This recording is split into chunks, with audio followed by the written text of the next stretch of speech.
Hi everyone, it's Mr. Simpson here, and we are continuing on with Varjak Poor today. And last time we got to the end of page 132, so we're going to take it from page 133 as soon as you guys are ready, alright? You ready? Good, here we go. They set off silently, each in their own thoughts. Holly led them through the back streets, always taking the ways that were quiet and hidden. But the light and noise grew stronger and further when they went. The rumbling of the city was louder, harsher. Soon they couldn't avoid the dirty orange glare of street lights. They were in the open now, coming up to a crossroads. Holly's fur prickled up fast. "Hide!" she hissed. They pressed themselves back into the alley, just in time to see a column of cats patrolling the other sides of the crossroads. Varjak's insides knotted as he saw them, and his cheek burned where Ginger had slashed him. Holly was right. They looked much worse than the cat who nearly killed him. There were 7 of them. They swaggered and strutted on the sidewalk as if they owned the whole world. Other cats got out of their way, scurrying aside as they approached. At the head of the column was a brawny Tom with stripy fur. Varjak caught a glimpse of his face. It was covered in scars. "That's Fraser," whispered Tam, one of her lieutenants. The 3 of them crouched silently in their hiding places, watching, waiting, until the patrol had passed. "Okay," said Holly at last. "It's clear now. Let's move before they come back." "This crossroads is the boundary," Tam told Varjak as they left the safety of the alley. "Don't ever cross it." "I won't," he said. There were no shadowy alleys where Holly took them. Instead, there were tall white buildings arranged in a square. In its centre was a water fountain and a huge stone column pointing up at the sky. Around the column's base there were 4 statues, one at each corner. They were statues of lions made of gleaming bronze. They were giants. Each paw was the size of a man. They had shaggy wild manes around their heads, proud, free, fearless faces. They were so powerful, so magnificent, so sure of themselves. "That's what we should be," whispered Tam. "What we could be," said Varjak. "They're great." They sat there for a while, just looking at the statues. "We can only come here late at night," said Holly. "During the day it's too crowded, people, cars, dogs. But at least it's neutral ground. The gangs leave it alone, which means they also leave those birds alone."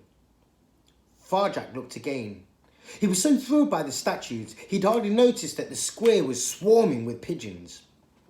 Dozens of them strutted about beneath the moonlight, and more were coming all the time. The air pulsed with their trilling and cooing. "So tell me, Mr. Poor," said Holly, "how exactly would you hunt one?" "What do you mean?" said Varjak, suddenly suspicious. Was she making fun of him again? He'd never tried to hunt a bird. It seemed too difficult. "I mean, go and get one of those pigeons." It sounded like a challenge. He searched her mustard eyes.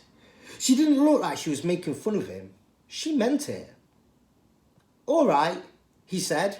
"I will." "Holly," said Tam, "that's not fair. Don't take any notice of her, Varjak. She's just being mean again." "I want to do it," he said, still looking into Holly's eyes. She smiled. Varjak slunk into the square. He selected a bird and turned all his awareness onto it. He observed it with his eyes, ears, whiskers. Nothing it did could surprise him now. He and it were one. He crept towards the pigeons, stealthily as Jalal himself. In the whole world there was nothing but him and his prey. Varjak sprang. And 100 wings came up at him. 100 claws curved out. 100 beaks cawed in chaos. Panic! Varjak fled from the flock. He hadn't expected anything so fierce. His fur ruffled and his tail trembled. He hid behind Holly and Tam and watched the birds settle down from a safe distance. "Varjak!" cried Tam. "Are you okay?" He shook his head. "I told you, Holly, no one could do that." "Exactly," said Holly. That is exactly what happens to me every time. That's why even the gangs don't bother with this place. But I always think, if we could just work out how to catch the birds, we'd never go hungry again. It's impossible, panted Varjak. His pulse was still pounding. Impossible. For one cat, yes, said Holly. And yes, we usually hunt alone. But imagine 3 of us hunting together. It could just work. Well, that's the plan. What do you think? Yes, said Varjak Paw. I don't like the sound of this, said Tam. She buried her head in her paws and curled up to sleep. Wake me up when it's time to go home. Okay, guys, and we will pause it there, right on the end of page 139. But I hope you enjoyed that, as we see our guys, our main characters, all now deciding to try and work together. A bit of teamwork, because you guys know that teamwork makes the dream work. Yeah? All right. I hope you're having a great day, guys. And please check back and we'll read a little bit more of this book together, okay? We're about halfway through, so definitely check back, okay? All right. Hope you're having a good day. And I'll see you soon, guys. All right. Bye-bye.